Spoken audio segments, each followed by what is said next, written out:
Silk 106.9.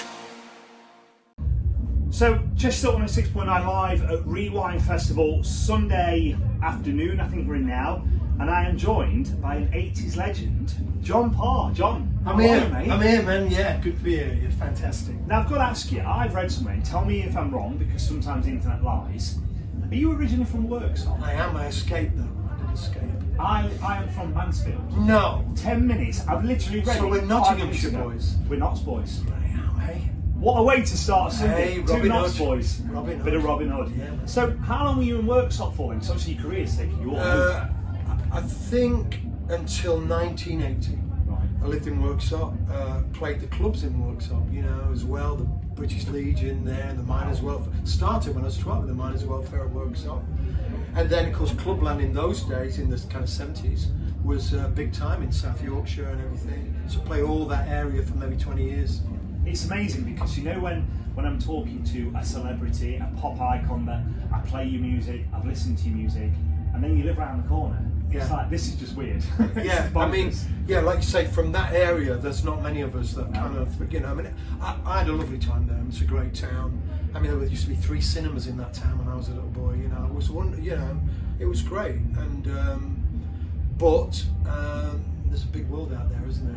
And trying to get into it, from that, you know, in those days, you know, I was one of the 50s, so geographically you were pretty glued down, you know. It was a difficult breakout. And you know, with regards to, as you say, there's a massive world out there, and the pop industry's huge. You know, when you look at today, I believe from the position that I'm in, that it's a lot easier to get your music around the world now compared to when you would have started. What was it like when you got into the industry to grow? I mean, it was a closed shop. I mean, I was, you know, 32 before I broke through, and I'd been doing it for money since I was 12. And I was used to no. I'd catch that train to London with my tapes, and it was no.